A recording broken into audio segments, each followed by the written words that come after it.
चालू कर. नमस्कार. मी बसवराज मसुते, तामलवाडी, तालुका तुळजापूर, जिल्हा धाराशिव.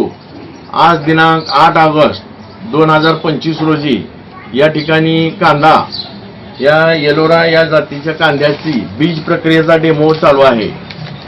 तर हे जे आहे हे ग्रीन प्लॅनेट कंपनीचं ST हे औषध, याला बीज प्रक्रिया केलेली आहे.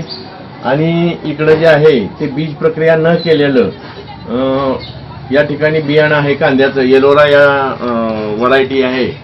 आणि या पांढऱ्या टबमध्ये ही बीज प्रक्रिया केलेलं बियाणं लावण्यात येणार आहे.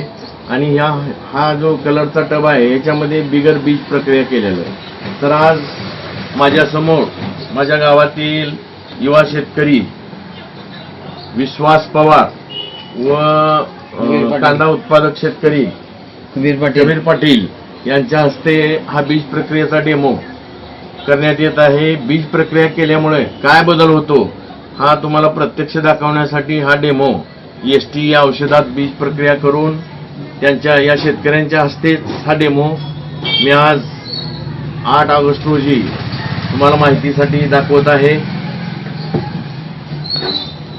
तर शेतकरी मित्रांनो, हे जे दोन्ही शेतकरी आहेत माझ्या गावातील कांदा उत्पादक आणि हे अब्बास पटेल, हे सुद्धा यांचे जवळपास 2-2 हजार बॅग कांदा असतो. तर त्यांच्यासमोरच हे ST हे औषध लावलेलं आहे आणि इकडं याला औषध लावलेलं नाही.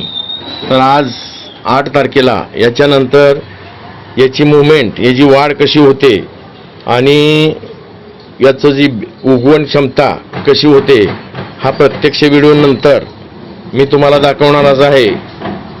तर तुमचं नाव सांगा. मी विश्वास भास्कर पवार, राहणार तामलवाडी. तर हे कांदा उत्पादक आणि द्राक्ष बागायतदार युवा शेतकरी आहेत. आणि तुमचं नाव सांगा. कुबेर सदाशिव पाटील. कुबेर सदाशिव पाटील, हे राहणार तामलवाडी, माझ्या गावातीलच कांदा सोयाबीन उत्पादक आहेत.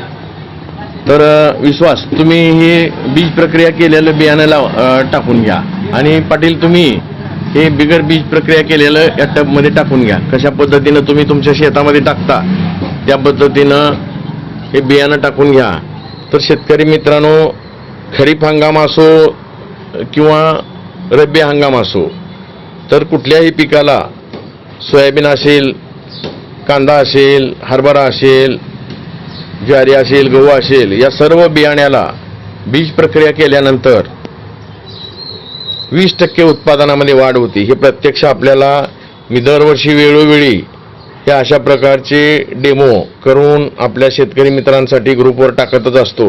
आज सुद्धा हा 2025च्या खरीप हंगामासाठी हा डेमो माहितीसाठी शेतकऱ्यांना मी आज तयार करत आहे. आणि हा माझ्या गावातीलच शेतकरी श्री विश्वास भास्कर पवार व कबीर पाटील हे दोन्ही कांदा उत्पादक शेतकरी आहेत.